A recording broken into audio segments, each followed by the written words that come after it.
नमस्कार। आज के मुख्य समाचार में आपका स्वागत है। मैं हूं अमर सिंह। आप लोग देख रहे हैं एसपी न्यूज। प्रयागराज में 5 घर हुए ध्वस्त। सुप्रीम कोर्ट ने कहा हमारी आत्मा को झकझोरा, 10-10 लाख का हर्जाना मिले। प्रयागराज में अवैध घर गिराने के मामले में सुप्रीम कोर्ट ने प्रयागराज विकास प्राधिकरण को कड़ी फटकार लगाई है। कोर्ट ने पाया है कि घरों को गिराने की प्रक्रिया असंवैधानिक थी और 5 पीड़ितों, एक वकील, एक प्रोफेसर और 3 अन्य को प्रत्येक को 10-10 लाख रुपए का मुआवजा देने का आदेश दिया है। देश भर में बुलडोजर कार्रवाई को लेकर कई तरह के सवाल खड़े हो रहे हैं। इस कार्रवाई को लेकर सबकी अलग अलग राय है, लेकिन कोर्ट इसको लेकर सख्त रुख अपनाए हुए है। कोर्ट लगातार इस तरह की कार्रवाई की निंदा और अधिकारियों को फटकार लगा रहा है। इसके साथ ही कई मामलों में मुआवजा देने का फैसला भी सुना रहा है। ऐसे ही एक मामले में आज सुप्रीम कोर्ट ने फैसला सुनाया है। प्रयागराज में एक वकील, एक प्रोफेसर और 3 अन्य घरों को ध्वस्त करने के मामले में सुप्रीम कोर्ट ने कहा है कि घर गिराने की प्रक्रिया असंवैधानिक थी। सुप्रीम कोर्ट ने कहा है कि हमारी अंतरात्मा को झकझोरता है। राइट टू शेल्टर नाम भी कोई चीज़ होती है, उचित प्रक्रिया नाम की भी कोई भी चीज़ होती है। इस तरह की कार्रवाई किसी तरह से ठीक नहीं है। सुप्रीम कोर्ट ने प्रयागराज विकास प्राधिकरण को आदेश दिया है कि 5 पीड़ितों को 10-10 लाख रुपए हर्जाने का भुगतान करें।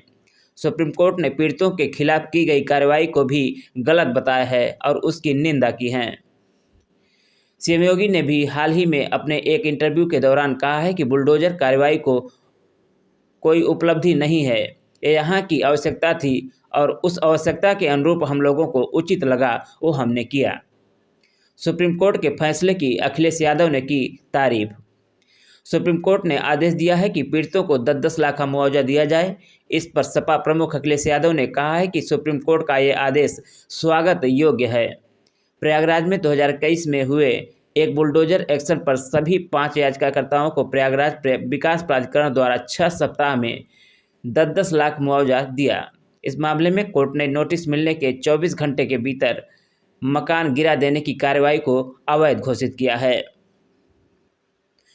उन्होंने आगे लिखा है कि सच तो यह है कि घर केवल पैसे से नहीं बनता और न ही उनके टूटने का जख्म सिर्फ पैसों से भरा जा सकता है, बल्कि परिवार वालों के लिए तो एक भावना का नाम है और उनके टूटने पर जो भावनाएं हत होती हैं उनका न तो कोई मुआवजा दे सकता है, न ही कोई पूरी तरह पूर्ति कर सकता है।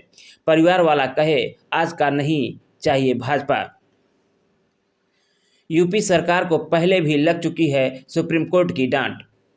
इससे पहले नवंबर महीने में भी सुप्रीम कोर्ट ने उत्तर प्रदेश सरकार को बुलडोजर एक्शन पर फटकार लगाई थी। उस समय सुप्रीम कोर्ट ने कहा था कि यूपी सरकार ने जिसका घर तोड़ा है उसे 25 लाख रुपए का मुआवजा दे।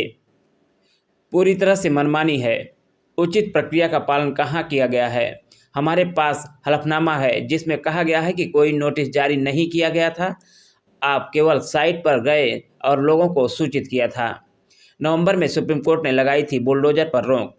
सुप्रीम कोर्ट ने बुलडोजर एक्शन पर रोक लगाते हुए ये भी बता दिया था कि उसका फैसला किन जगहों पर लागू नहीं होगा। सुप्रीम कोर्ट ने कहा था कि मनमानी तरीके से बुलडोजर चलाने वाली सरकारें कानून को हाथ में लेने की दोषी हैं। घर बनाना संवैधानिक अधिकार है, राइट टू शेल्टर मौलिक अधिकार है। अदालत ने आगे कहा था कि मकान सिर्फ एक संपत्ति नहीं है बल्कि पूरे परिवार के लिए आश्रय है और इसे ध्वस्त करने से पहले राज्य को इस पर विचार करना चाहिए कि क्या पूरे परिवार को आश्रय से वंचित करने के लिए यह अतिवादी कदम आवश्यक है।